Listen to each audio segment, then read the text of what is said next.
Bienvenidos a este primer episodio titulado La vida oculta bajo el suelo de la milpa maya. Mi nombre es Jessica Yam y soy maestra en ciencias y hoy vamos a hablar de un tema relacionado a la agricultura. Toda la vida que existe debajo del suelo y cómo ayuda a las plantas a producir alimentos de calidad. La protagonista de esta historia es la milpa maya, un agroecosistema ancestral que hoy en día enfrenta diferentes desafíos, pero también guarda un sinfín de secretos microscópicos que podemos aprovechar. Hoy descubriremos ese universo invisible. Y el día de hoy tenemos a 3 expertos en distintas áreas, los cuales voy a presentar. Se encuentra el doctor Germán, especialista en metagenómica, la doctora Diana, microbióloga, y Mai, ingeniera agrónoma y divulgadora científica.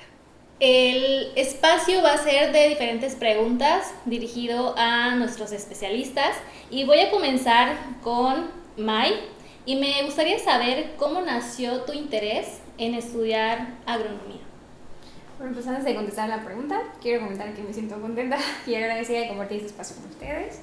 Y pues la verdad, Jessy, que mi interés por la agronomía nace de una forma poco usual, porque yo antes estaba estudiando otra carrera, de la cual yo decidí salirme, tomarme un año sabático, y en el transcurso en el que estaba trabajando, llegaron unas personas, las cuales me llamaron la atención porque eran del norte, y yo me preguntaba, ¿no?, a qué se dedicaban. Me tomo el atrevimiento, antes que se vayan, de acercarme y preguntarles, ¿no?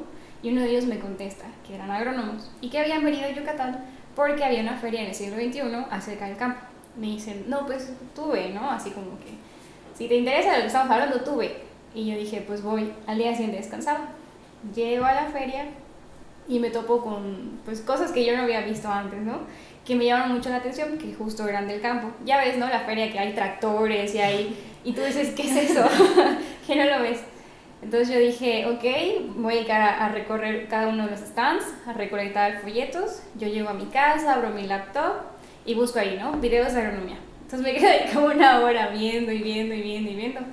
Y digo, wow, o sea, esto realmente me llama mucho la atención. Y digo, ya sé que quiero estudiar. Entonces, para mi buena suerte, pues estaban abiertas todavía las inscripciones a la escuela donde estudié. Y así fue como nace mi interés por la agronomía. Y también tienes un proyecto de divulgación científica. Yo he tenido la oportunidad de observar tus videos y están muy interesantes. La manera en la que explicas todos los temas científicos que incluso muchas veces pues suele complicarnos a nosotros los que nos dedicamos a la ciencia, ¿no? ¿Y cómo surge este proyecto AgroConMay? Pues justo la semilla de AgroConMay se siembra a partir de la búsqueda de esos videos que realicé en YouTube. Y para ese entonces yo contacto con un amigo que se dedica a la creación de multimedia y le digo, oye, ¿sabes qué? Tengo esta idea. Y él me dice, sí, vamos a hacerla. Se suma al proyecto y yo digo, va. Y esa semilla germina con algunas entrevistas que realizamos a inicios de año. Pero no fue sino hasta inicios de que esa planta ha ido creciendo poco a poco con la creación de videos, como ya los vieron en las plataformas, educativos de campo, la naturaleza, pero siempre buscando que el contexto y todo lo que se hable lleve a una curiosidad y de esa curiosidad parta la concientización tanto ambiental como cultural. Muchas gracias. Y también aquí el doctor Germán tienes un proyecto de ciencia en cuanto al sistema agrícola. ¿Nos puedes comentar un poco más acerca de tu proyecto? Sí, claro, Jessy. Igual un gusto estar aquí compartiendo y escuchando esto. Me encanta la analogía, Mike, y ahorita te respondo, Jessy, porque no quiero dejar pasar esto de que lo mencionas, que es justamente eso, ¿no? Una semilla que se planta, que germina y que se desarrolla, ¿no? Bueno, nosotros no hacemos divulgación, ya respondiendo a tu pregunta, Jessy, no hacemos como tal un proyecto de divulgación, no tenemos un canal, pero desde nuestra trinchera, que es el laboratorio, pues hacemos investigación científica. Ahí analizamos, en mi caso muy particular, el material genético de las comunidades microbianas. Entonces el año pasado surge la idea de analizar el rizobioma de la milpa maya para poder darle un valor, para poder encontrar nuevos recursos, que es lo que llamamos bioprospección, Y en esa parte pues reconozco que no tengo nada de experiencia con el campo, ¿no? Entonces yo vine aquí a aprender, a aplicar un poquito de lo que sé, pero más que nada a aprender, ¿no? Y gente como Mai, por ejemplo, que tiene mucha más experiencia, pues enriquece mucho este estudio, este proyecto que tenemos de la bioprospección del rizobioma de la milpa. Y aunque los dos tengan diferentes proyectos, me gustaría saber cuáles han sido esos retos. Por ejemplo, en el caso de Mike, ¿cuál ha sido ese reto de comunicar la ciencia de una manera sencilla a tu público? Y Germán, ¿cuál ha sido el reto de intentar comunicar esa ciencia al público? Porque recordemos que pues la ciencia también debe ser aplicativa, ¿no? Debe llegar a las comunidades que ellos hacen, en este caso, hablando de la milpa maya, ¿no? Sí. Empezó, bueno... ¿Y yo quieres empezar? Sí, sí, claro, pues sí es un reto comunicar porque pues muchas veces no todos manejan evidentemente el lenguaje científico, ¿no? Incluso entre nosotros es difícil, ¿no? A veces tú lo has visto, ¿no? En los congresos o en los seminarios, dar a conocer tu trabajo, ir con los productores y decirles, no, pues yo trabajo en esto y mi proyecto va a servir para realizar esto.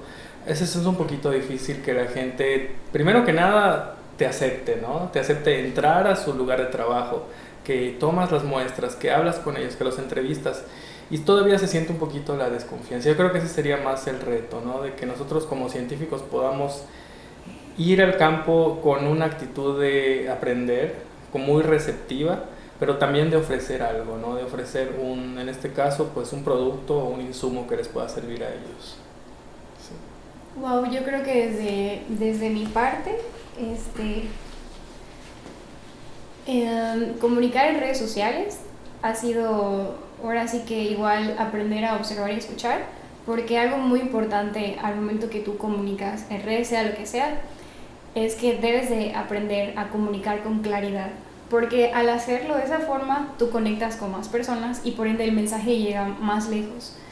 Entonces, en un lenguaje que te puedan entender, la gente sí o sí te presta atención en algo, y si tú a eso le agregas esta parte de el valor del conocimiento que tú quieres transmitir, pues la gente inevitablemente genera como esa curiosidad. Aunque también en este contexto de lo digital, algo con lo que se compite y viene a ser otro reto es la parte del algoritmo, porque competir contra el algoritmo está difícil, ¿no? Porque cuánto contenido hay de qué cosas, y el contenido educativo ahora sí que pues tiene que luchar, ¿no? El doble, el triple para que se vuelva más interesante. Entonces cuando este contenido pues digamos que ya luchaste, ¿no? Ya colocaste el contenido educativo. Si tú no eres constante con ese contenido educativo, pues la plataforma te deja de recomendar y otra vez tienes que empezar de nuevo, por decirlo así, ¿no? Entonces creo que es un reto el comunicar y mantener la constancia de estar comunicando ciencia para que siga llegando como a más personas. Y mencionaron ambos que han trabajado con productores o en el caso de sistemas agrícolas. ¿Cuál ha sido su experiencia en ese campo? Bueno, en mi campo, en mi experiencia trabajando con productores, he aprendido que todos tienen contextos distintos y lo que les funciona a uno no siempre le funciona a otro. Y eso de lo particular a mí me ha permitido, pues, a partir de escucharlos, saber qué conocimientos de agronomía puedo aplicar y qué no. Porque a veces el mismo productor te dice, es que yo quiero esto, pero tú debes de decirle, no, pero le conviene esto.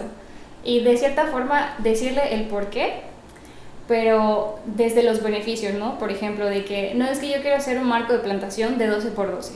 No, pero ¿sabe qué? No le conviene uno mejor de 8 por 8. ¿Por qué? Por las raíces, por el crecimiento de los árboles y así. Entonces escuchar sus necesidades, pero también explicarle, pues, por qué sería mejor de una forma.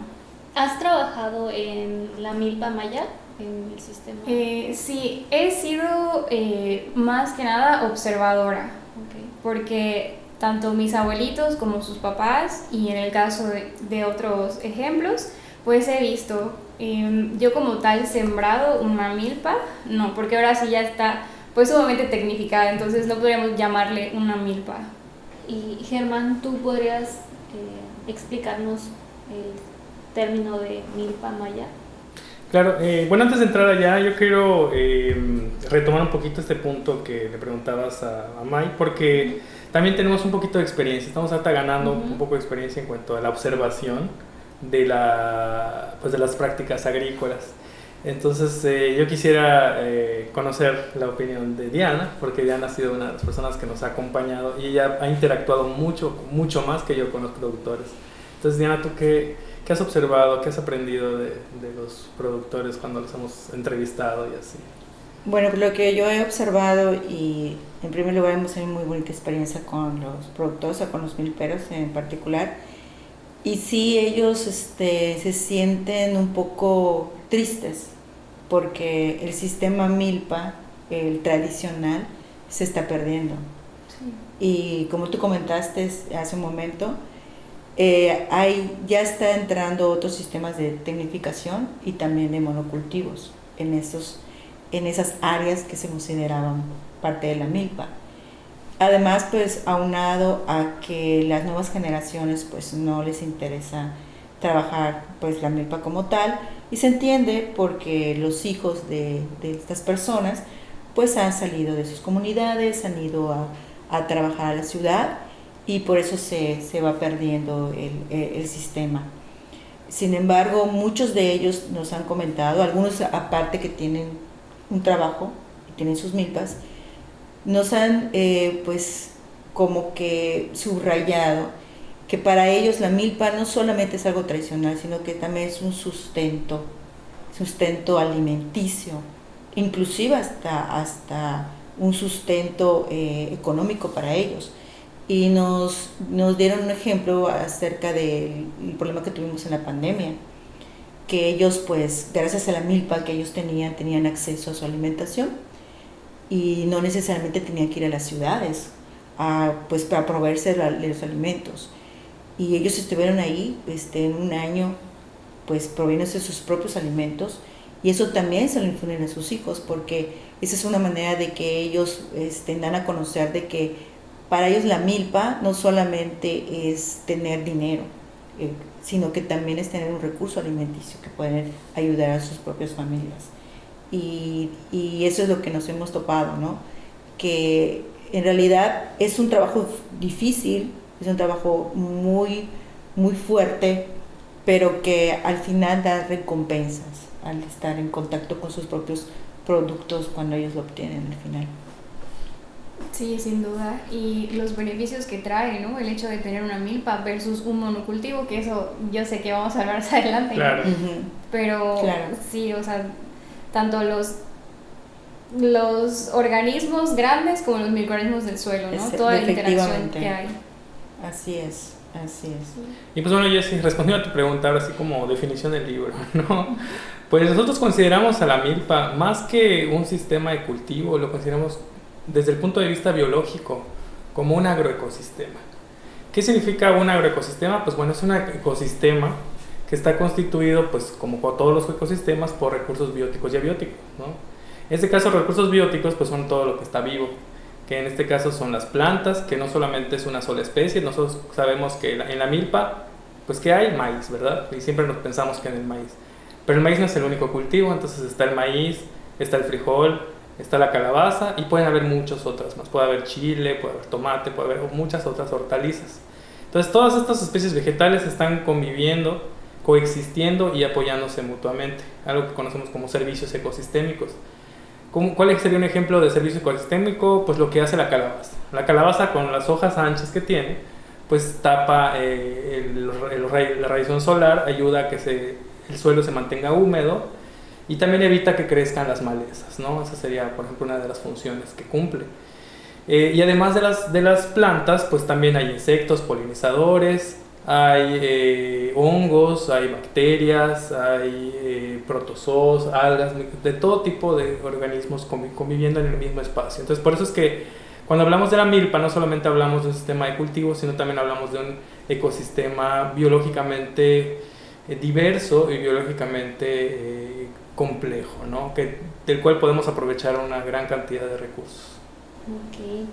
Y algo que mencionas, que muchos podrían pensar que el cultivo milpa es específicamente el maíz, ¿no? El principal cultivo es, si bien es el maíz, también hay otros cultivos. Y me surge la pregunta de qué hace especial este sistema. Bueno, para el propósito de nuestro estudio, lo que vemos de especial en la milpa es lo que hay debajo de todo lo que se ve arriba, o sea, el suelo subterráneo, ¿no? Valga la redundancia. Entonces nosotros le damos un nombre especial a eso, le decimos que es el rizobioma. Es el suelo que está en presencia o bajo la influencia de las raíces. Entonces, cuando hablamos de rizobioma, nos referimos a todas las comunidades microbianas e interacciones bióticas que se dan pues, en la parte subterránea, lo que no se está viendo. Entonces, por eso, de hecho, el título de esta charla es el universo oculto, la vida oculta del suelo, porque es algo que pues, no se ve a simple vista, pero que contiene pues, un potencial enorme para explorar y para conocer nuevos recursos biotecnológicos. Ok. Diana, ¿nos puedes complementar esta parte, tú que eres experta en microbiología? ¿Cómo están estos microorganismos en el suelo? Claro que sí. Como habíamos mencionado anteriormente, lo que es el sistema milpa es un sistema policultivo. O sea, no solamente se siembra un solo cultivo, como mencionamos como otros sistemas, sino que, bueno, lo que mencionaste, Germán, que los principales es el frijol, la calabaza y el maíz, que son, sin embargo, muchos de los campesinos siembran otro tipo de cultivos, pues se llama policultivo. Y cada uno de estas plantas tienen interacciones con los microorganismos que se encuentran en el suelo. Podemos encontrar que, por ejemplo, con un gramo de suelo, en general, podemos encontrar miles y millones de microorganismos, entre bacterias, hongos, protozoos, algas. Y todos estos microorganismos interactúan entre sí y también interactúan con las plantas. ¿De qué manera? Entre ellos pueden, por ejemplo, degradar la materia orgánica que se encuentra ahí, y al degradarla le dan nutrientes a las plantas. También esa interacción con la planta, muchos de ellos producen metabolitos, que le llamamos metabolitos secundarios, que ayudan a que la planta les protejan contra otros bacterias que pueden ser parásitos o hongos parásitos y patógenos. Entonces es un sistema de que interactúan los microorganismos, no solamente entre ellos, sino también con la propia planta, lo que hace que el sistema milpa sea muy rica en cuanto a la productividad de los cultivos que se dan ahí.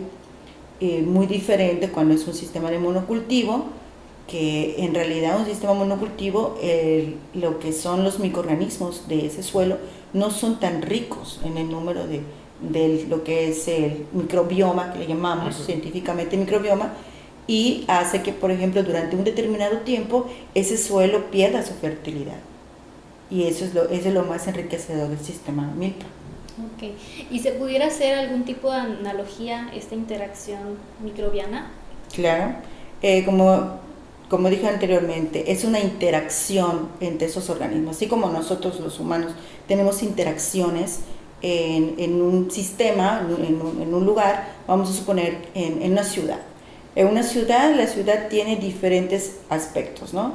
Hay personas que se dedican pues a recoger lo que es la basura, otros que se dedican al cuidado de toda la infraestructura de la ciudad, otros que se dedican a la producción de proveer los alimentos, los que trabajan en los supermercados, bueno, en fin. Lo mismo sucede con los microorganismos. Cada quien tiene su papel con sus interacciones. Uno de ellos, por ejemplo, pueden estar relacionados con la producción de sustancias que son antifúngicas, o sea, que atacan a los hongos patógenos.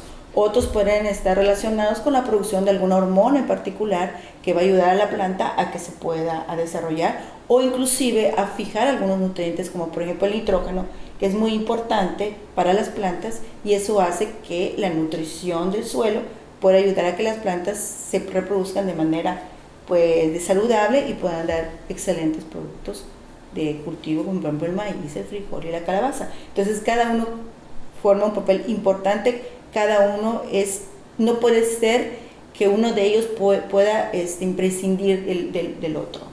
Entonces ese es un gran ejemplo de los microorganismos. De hecho debe de ser un gran ejemplo para nosotros los humanos, de que ellos saben trabajar en equipo.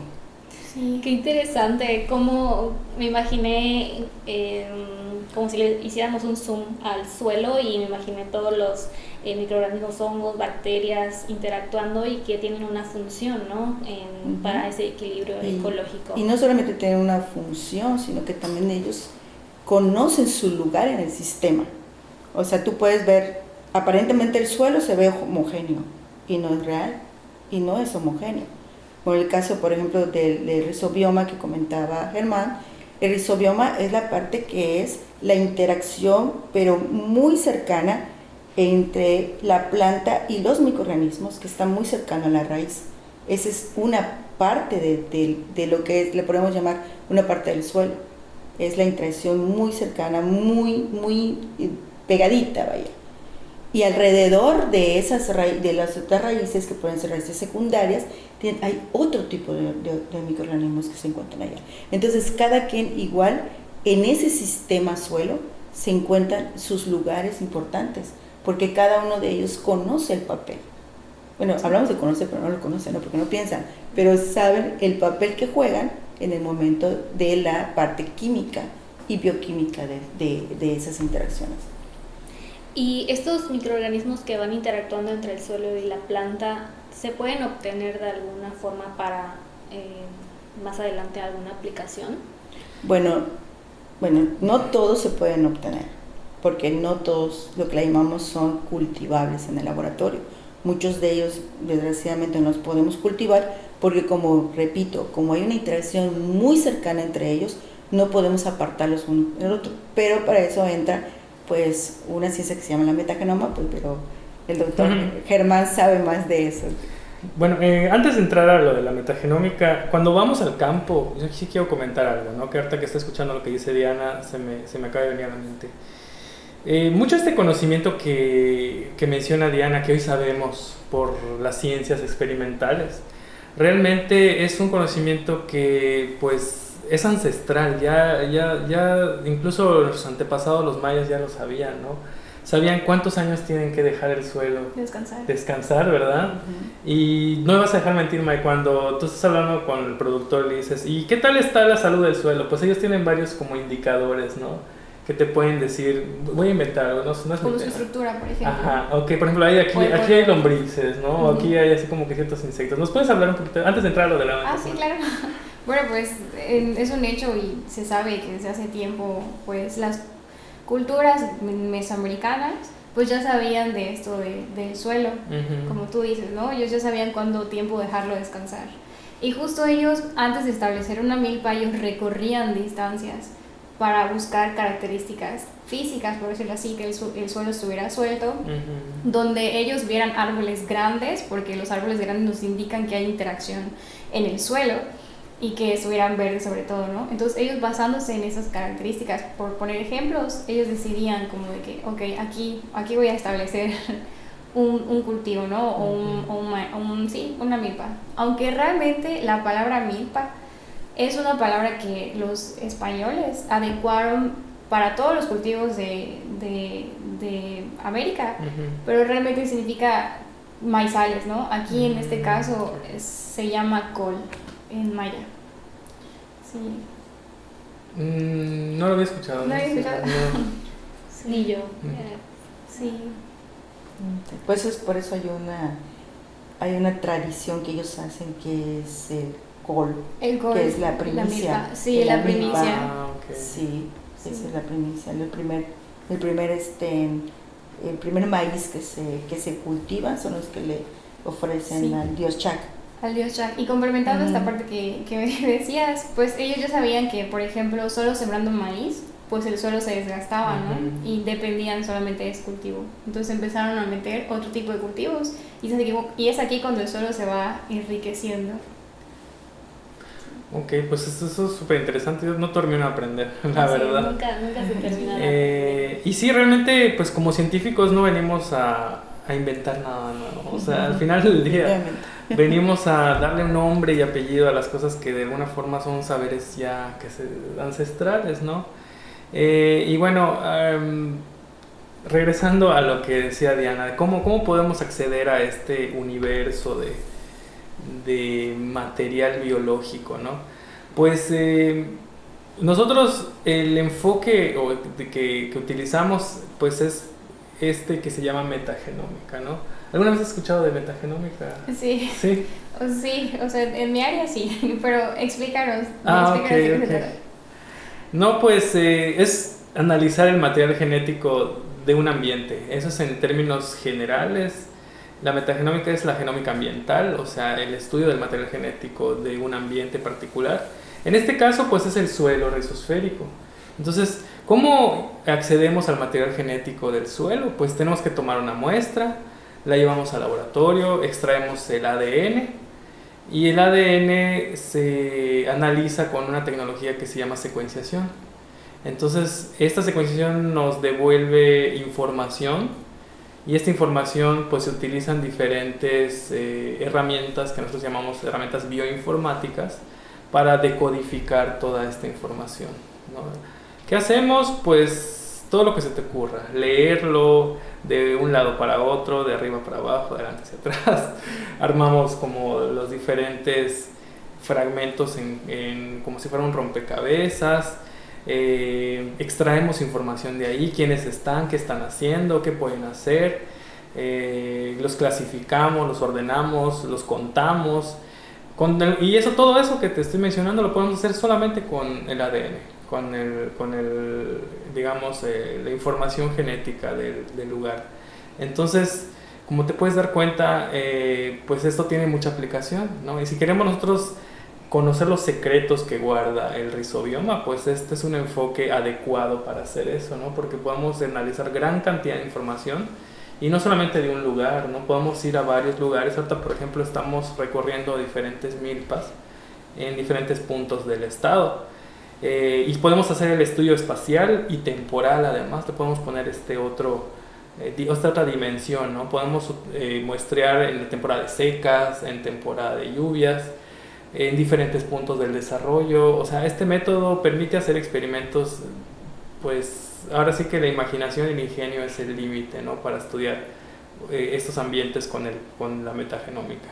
Y creo que su principal ventaja es que con la metagenómica tú puedes estudiar todo lo que está ahí, todo absolutamente lo que está ahí, incluso lo que no se puede cultivar, porque no sé exactamente, Diana, pero me parece que el 0.01% de los microorganismos son cultivables nada más. Solamente.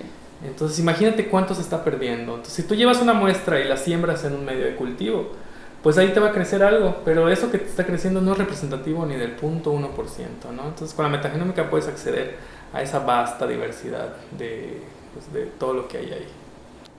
Yo creo que la diferencia entre un sistema milpa, que es un policultivo, y un monocultivo, es que lo que comentaba la doctora del rizobioma, que es más rico en el policultivo definitivamente, porque no solo por las plantas, sino por la interacción que hay debajo de cada una de ellas. Porque si no me equivoco, hasta donde sé, cada raíz llama a un tipo de microorganismos que están en el suelo, ¿no? Como las leguminosas. En este caso, si encuentran a las bacterias de género Rhizobium, pues hacen esa simbiosis y pues todo el momento que esté ese cultivo, el suelo se va a beneficiar de lo que liberen estas bacterias. La planta lo va a absorber y a cambio ella les va a dar pues todos los azúcares y carbohidratos, ¿no? Entonces no solo llama a los microorganismos, sino también llama a polinizadores, a insectos, por ejemplo, los parasitoides, que son los que se van a comer a las plagas. La planta, al tener de dónde defenderse por estos nutrientes, pues va a crecer más fuerte y va a resistir más a las enfermedades. Entonces todo esto hace que el sistema sea más estable, a diferencia que un monocultivo, que es más vulnerable porque no tiene todas esas interacciones. Entonces, a mayor relación de todos estos participantes de la milpa, pues mayor interacción biológica, mayor defensa. May, ahora que nos imaginamos a estos microorganismos del rizobioma interactuando entre sí, ¿cómo ves tú ese beneficio reflejado en las plantas de la milpa? ¿Y qué diferencia ves entre una planta en un suelo rico o vivo y otra en un suelo que ya está sobreexplotado? Los milperos ven esta diferencia en cómo van creciendo estos cultivos, ¿no? no es lo mismo que lo haga en un suelo rico o que en un suelo pobre, no se desarrollan bien los cultivos, por ejemplo, ¿no? En este caso, a un suelo bien nutrido, como viene a ser un suelo negro, por decirlo así, las raíces de los tubérculos se pueden desarrollar mejor, a diferencia que si lo hacen en un suelo que, por ejemplo, está compactado, ¿no? No se pueden desarrollar. Y esa sería como una de las diferencias que yo encuentro. Germán, conociendo a estos microorganismos, ¿podemos extraer de la milpa maya las claves para crear, por ejemplo, nuevos biofertilizantes o bioplaguicidas para el futuro? Sí, definitivamente. Pues ya se conocen como diferentes géneros. Ahorita May mencionaba el género Rhizobium, que pues se caracteriza por que son bacterias fijadoras de nitrógeno, ¿no? Participan en la fijación biológica de nitrógeno a través de la simbiosis con las leguminosas, ¿no? Y justamente por eso el frijol provee nitrógeno pues a las otras plantas y al maíz incluido, por esta capacidad que tiene de tomar el nitrógeno atmosférico y convertirlo pues a través de la acción, no me quiero poner muy técnico, ¿verdad? A través de la enzima nitrogenasa en una forma aprovechable del nitrógeno, ¿no? En amonio, exactamente, nitrógeno orgánico. Y bueno, el amonio pues luego es la base de los aminoácidos, los ácidos nucleicos, etcétera. Entonces es un elemento súper importante. Pero imagínate que por cada elemento pues existe lo que llamamos los ciclos biogeoquímicos, ¿no? Tenemos también que se necesita fósforo, se necesita hierro, se necesita potasio, minerales, se necesita todo tipo de nutrientes. Entonces, para todos estos nutrientes existen vías metabólicas para poder tomarlos del ambiente, llevarlos al suelo y que estos sean asimilables por las plantas. Entonces este trabajo tan intenso y tan pesado pues lo realizan los microorganismos de la rizósfera, ¿no? Los que están en el rizobioma justamente.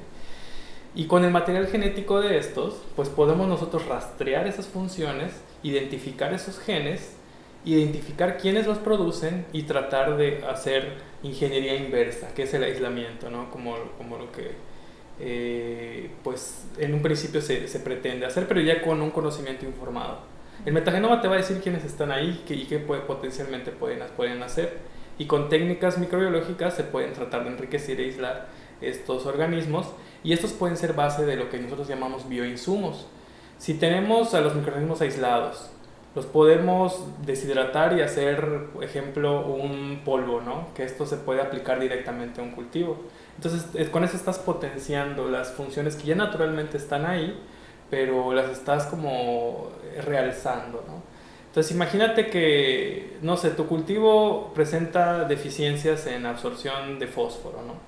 El suelo de Yucatán de hecho se caracteriza porque, pues como es roca caliza, ¿no? Es el origen kárstico de la península, pues el fósforo es un poco escaso, ¿no?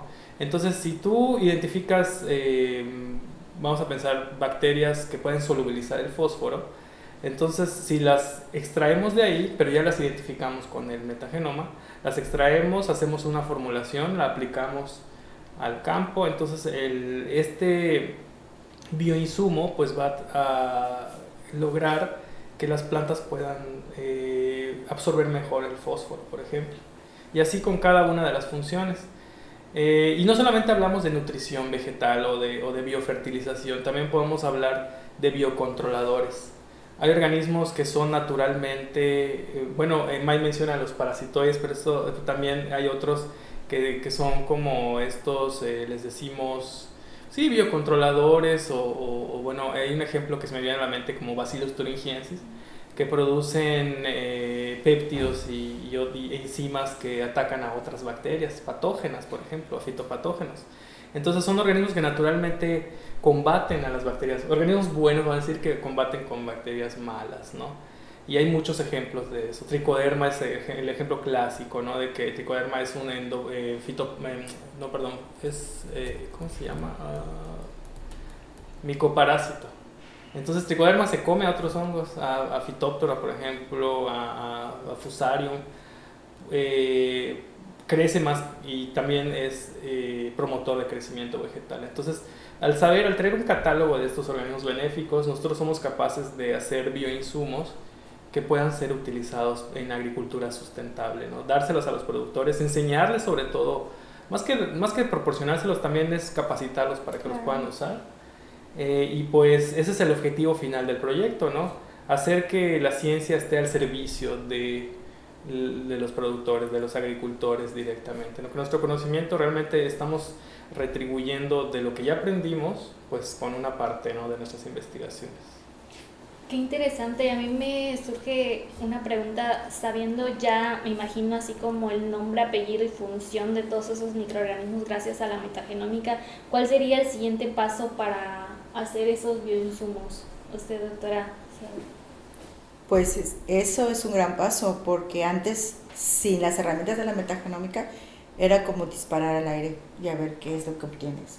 En cambio, ya teniendo lo que nos da la metagenómica del organismo, del microorganismo que está produciendo determinados nutrientes, o está produciendo determinados pues hormonas, o está ayudando, entonces tú ya puedes diseñar una manera para poder obtenerlos y aislarlos. Entonces ahí entra lo que es la microbiología tradicional, donde uno diseña los métodos de cultivo, las características de crecimiento como pH, la temperatura, etcétera, etcétera, etcétera, y ya vamos a ir a un aislamiento biodirigido. Entonces vamos a aislar en realidad los microorganismos que sean importantes para el desarrollo de un insumo, como por ejemplo un biofertilizante, como dice Germán, que tenga la capacidad, si necesitamos que tenga la capacidad de disolver fósforo. Entonces, como ya tenemos el conocimiento previo por la metagenómica, entonces ya podemos ir y buscar esos microorganismos. O en su caso, si sabemos que es un microorganismo que tiene la capacidad de producir, por ejemplo, sideróforos o producir algún metabolito secundario que sea un antifúngico o antimicrobiano, entonces podríamos ir y poder obtenerlos para obtener un bioplaguicida. Entonces, eso se nos facilita la obtención de estos microorganismos en este vasto sistema que hay, cosa que en realidad antes no se podía hacer. Antes, a ver qué podríamos sacar, pero es muy importante conocer qué es lo que está ahí y cómo podemos trabajar. Bueno, y algo que olvidé mencionar también es que estos microorganismos son autóctonos. ¿Qué significa que son autóctonos? Que son propios de la región, o sea, de la milpa maya en este caso. Claro. Porque, pues tú sabrás, Mike, que hay muchos en el mercado, muchos sí, que no necesariamente funcionan porque no son acostumbrados aquí. ¿No? Eso pasa mucho con tricoderma. Exactamente. Sí. Ya existen formulaciones de biofertilizantes, bioplaguicidas, etcétera, que son muy efectivos para ciertos cultivos y en ciertas regiones, ¿no? En el centro del país son unas condiciones que pueden funcionar muy bien, por ejemplo, unos productos, pero llegan aquí. Estamos en el trópico, otras condiciones ambientales. El tipo de suelo, ¿no? Y incluso las variedades del maíz, ¿no? A veces hay variedades más susceptibles que otras, lo mismo con el frijol.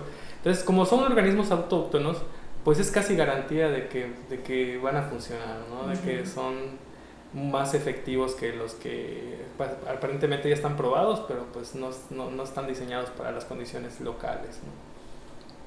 Sí. A mí me surge una pregunta relacionada a lo que ustedes mencionan, y es acerca de aproximadamente en cuánto tiempo uno podría obtener esos beneficios de crear bioinsumos para el campo.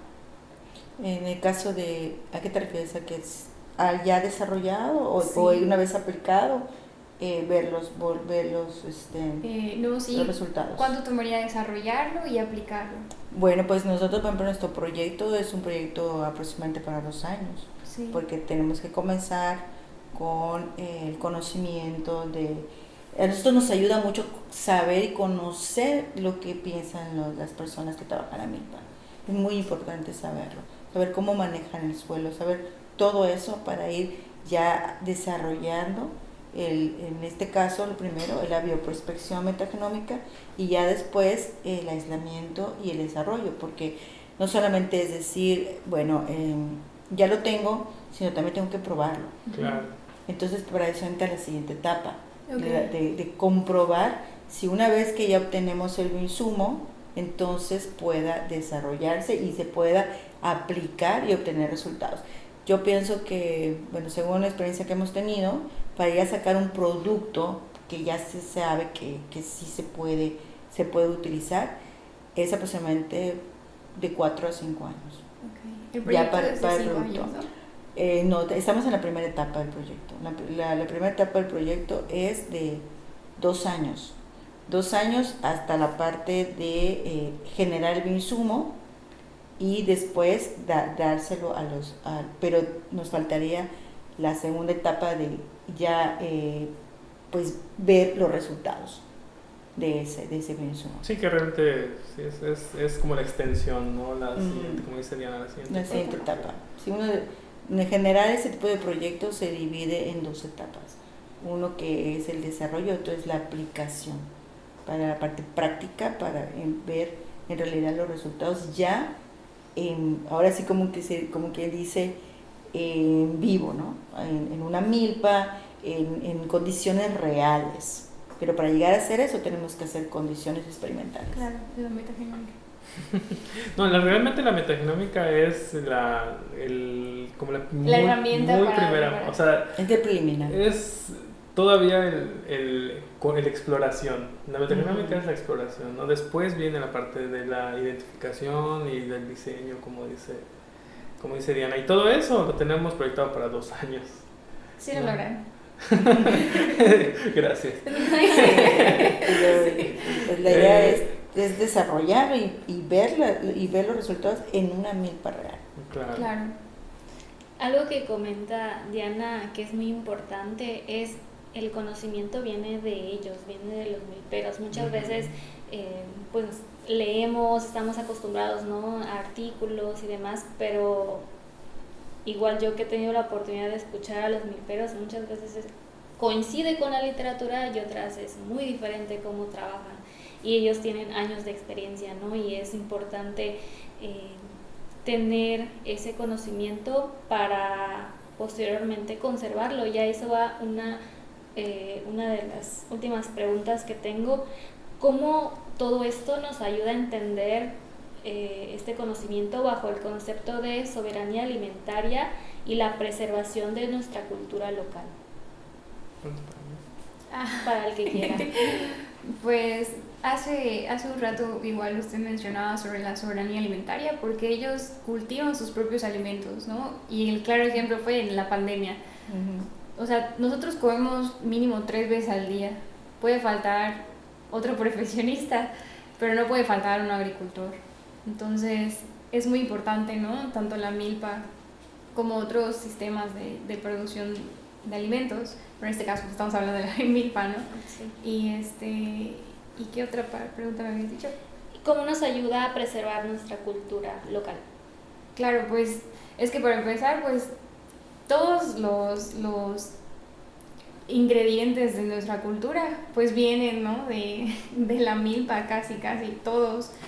Entonces, al consumir los ingredientes originales, estamos aportando a nuestra cultura. Por ejemplo, hay un chile que es el chile de Cagua, que es el original para el relleno negro. Entonces, el hecho de seguir consumiendo esos ingredientes, pues hace que esté viva nuestra cultura, las prácticas de la milpa y demás. Las mantienen vivas. A lo largo de proyectos de investigación, actualmente se ha dado un auge a lo que se le conoce como retribución social, ¿no?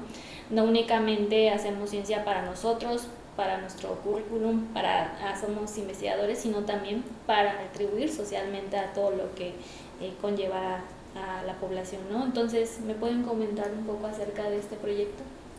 Sí, pues bueno, y también retomando lo que dijo Diana, lo que dice May, incluso lo que tú mencionas, ¿no? Creo que todo es importante. Pues yo creo que queda muy claro que la milpa trasciende su valor no solamente en cuestión de alimentos, sino también que es una herencia cultural. Son saberes milenarios que vienen desde Mesoamérica, ¿no?, que pasaron por la conquista y por muchas etapas de la historia. La milpa no solamente se da aquí en Yucatán, se siembra en prácticamente todo el territorio de México e incluso en Centroamérica, ¿no? O sea, ahí te das cuenta que realmente esto ha funcionado por milenios. Entonces ha sido la base del sustento de muchas familias y gracias a eso pues estamos aquí, ahora donde estamos, ¿no? Y pues todo lo que viene detrás, toda la herencia cultural, los saberes heredados entre generaciones son cosas que no se deben perder, que ahorita los escenarios que vemos son preocupantes porque hay desplazamiento por la tecnificación y también hay abandono por los campesinos que algunos ya no tienen a quién dejarse, a quién heredar estos saberes, ¿no? Que los más jóvenes no se interesan o simplemente buscan otras actividades que consideran mejor remuneradas, ¿no? Entonces, en este sentido, pues yo creo que hoy en día es más importante que nunca revalorizar la milpa, ¿no? Darle un valor, mostrársela al mundo, ¿no? O sea, decir aquí está, esto es importante y tiene todavía mucho que ofrecernos, ¿no? O sea, darle ese realce no solamente como nuestro laboratorio, porque es nuestro laboratorio al final de cuentas, sino como algo que nosotros podemos dejar para las siguientes generaciones, ¿no? O sea, darle una nueva vida, una nueva importancia. Entonces yo creo que ese sería nuestro papel como científicos, ¿no? A la sociedad, retribuir con este conocimiento que, como te dije hace un rato, no estamos inventando nada, sino que estamos confirmando muchos de los conocimientos que ya hemos podido aprender, ¿no? Con las entrevistas y con el andar día con día, en cada salida a campo aprendemos algo nuevo. Entonces, pues bueno, sería nuestro proyecto, el lugar que ocupa, ¿no? en este escenario. Yo quiero hablar un poquito más porque sí se está perdiendo no solamente la práctica de la milpa, sino que también se está perdiendo las tradiciones. Las tradiciones, por ejemplo, de las primicias, todo ese tipo de tradiciones que ellos tenían. De hecho, las últimas entrevistas que tuvimos nos comentaron que aquellas personas que las llaman Shmem, que son las que estaban involucradas en lo que es la bendición de la milpa, el ofrecimiento de las ofrendas, ya son personas que algunos ya murieron y que este conocimiento no se transmitió y por lo tanto pues ya se dejó de hacer. Y aunado a que también ya todas las personas actuales pues no creen en esas tradiciones. Entonces todo eso se está perdiendo. Es parte igual de nuestra cultura maya, eso es parte de ello. Y considero que, por ejemplo, estos espacios de divulgación ayudan a que las personas conozcan de eso, conozcan y que además pues podemos poner un poquito de granito de arena para que sepan que en el caso que tú comentabas de uno de los alimentos tradicionales para nosotros, que es el relleno negro, hay un chile principal específicamente para ello.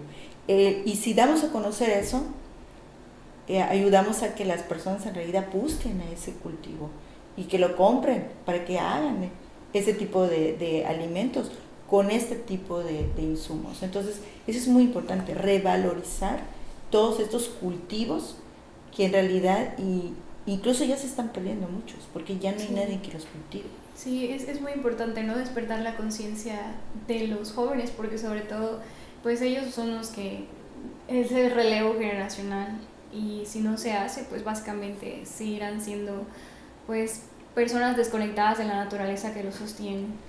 Ahora sí que en este caso de nuestra cultura, nuestra identidad, que pues tenemos todavía.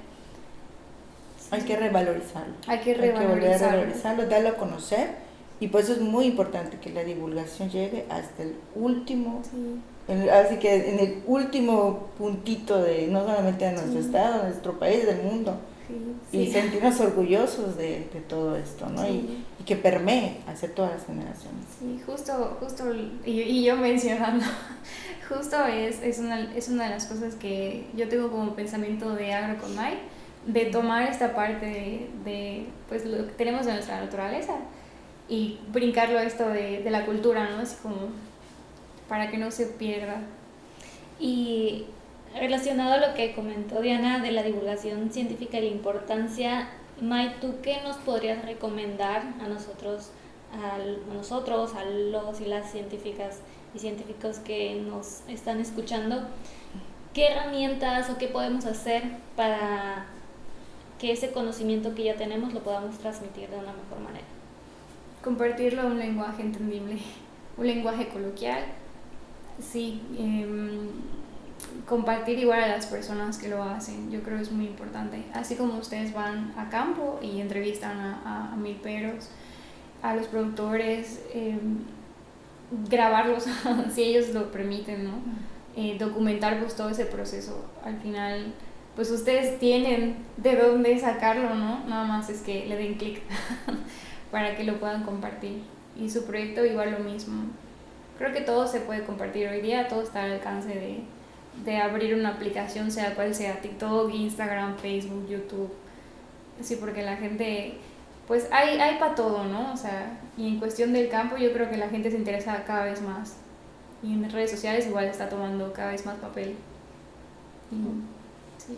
Pues muchas gracias. Antes de finalizar este episodio, me gustaría que cada uno haga una conclusión o un mensaje, algo que quieran decir respecto a todo lo que se habló. Yo creo que lo que vimos hoy es cómo la ciencia conecta con algo ancestral y de esa forma le impulsa o le va a ayudar como a revalorizarlo en este caso, poder obtener productos de ahí que sean aplicables, en este caso para nuestras condiciones. Yo creo que me llevo eso y está padrísimo. Ese proyecto está padrísimo. Y sí sale. Sí salen 2 años. Sí salen 2 años. Pues sí, más que conclusión, es un comentario. Pues yo creo que la intención también de este tipo de ejercicios, vamos a ponerlo así, pues es eso. Nosotros no realmente, como lo dije antes, no tenemos tanta experiencia en divulgación. Nosotros lo que hacemos es difusión. Escribimos un artículo, ¿no? Hacemos un póster, damos una charla, damos una conferencia, siempre manteniendo como ese rigor, ese lenguaje técnico, pues bastante elevado, ¿no? Entonces un gran reto que tenemos como científicos es eso, justamente, hacer accesible el conocimiento, ponerlo al servicio de la sociedad, ¿no? Y que sea entendible y accesible, es lo que llamamos acceso universal al conocimiento, ¿no? Que cualquier persona, desde un niño hasta un adulto mayor, pueda interesarse y comprender esto que estamos haciendo, que al final de cuentas, pues como ya viste, tiene una fuerte retribución en la sociedad. Entonces, pues te agradezco por aceptar la invitación y yo creo que también tenemos mucho que aprender, ¿no? de proyectos como el tuyo, y pues con estos tips que nos das y con este espacio que te abrimos y que nos compartiste, pues podemos llegar a más gente, ¿no? Y podemos dar a conocer nuestro trabajo y justamente también podemos apoyarte, ¿no? En cuestión de que si tú quieres hacer un contenido, ¿no? Relacionado con algún tema que nosotros consideres que dominemos o pues esté ahí, pues igual, ¿no? De la misma forma mantener este diálogo y esta interacción, que al final de cuentas pues todos estamos en el mismo negocio, ¿no? Entonces pues mi conclusión sería esa, mi comentario sería ese, ¿no? Que al final todos estamos en el mismo canal y siguiendo un objetivo común, pero desde diferentes trincheras, ¿no? Sí, desde la parte científica está un poco más difícil el reto, porque pasa muchas veces de que se resume demasiado y no se le alcanza a comunicar todo, o muchas veces se divulga algo erróneo, ¿no? Exacto. Está como más complicado. Sí, que hay una interpretación como errónea, sí. Sí. Pero como dijiste, se puede. Se puede. Sí. Bueno, pues en mi caso yo quisiera hablar varias cosas. Uno, que como científicos debemos de ser humildes y sencillos, de escuchar porque muchas veces pensamos que sabemos todo y no es verdad. La gente del campo son personas que conocen muchísimo y en general nosotros hemos aprendido muchísimo de ellos y cada vez que vayamos se lo decimos. Nosotros venimos a aprender de ustedes, no ustedes de nosotros. Entonces por eso debemos de tenerlo en cuenta. Un verdadero científico debe ser una persona sencilla, debe de ser una persona humilde y además debe de aprender igual a que cometemos errores y tenemos que aprender de ellos. Y otra cosa muy importante, que también necesitamos gente como tú, que nos ayude a divulgarlo, porque a veces estamos nada más metidos en nuestro laboratorio y pensamos que eso es todo, y no es verdad, sino que necesitamos personas que nos ayuden a divulgar esto que se genera en nuestros laboratorios. Eso es muy importante para nosotros, porque no somos todólogos, definitivamente. Por eso tenemos que aprender de los microorganismos. Ellos tienen interacciones para un mismo bien común. Y es esto, ¿no? Estos espacios que estamos teniendo en estos momentos, para nosotros nos ayudan muchísimo. Y en realidad para mí ha sido una experiencia muy padre. Jamás había estado en un podcast, jamás se había hablado así acerca de la ciencia. Y pues invito a que todos los que hagamos ciencia, que lo hagan, porque es una experiencia muy bonita. Y gracias por ese espacio. Gracias. Y gracias, Jessy, por esas preguntas. Gracias. Gracias. Bueno, la verdad es que sí estábamos un poquito nerviosos porque creo que es nuestra primera vez haciendo este proyecto. Y bueno, si les gustó este episodio, les pedimos que compartan, que comenten. Esto nos va a servir mucho para hacer más contenido, tener más invitados, invitar nuevamente a May si ella quiere. Claro que sí. Entonces, pues de nuestra parte sería todo. Les agradecemos mucho su tiempo y que nos hayan visto. Gracias. Nos vemos hasta el próximo video. Hasta luego. Adiós.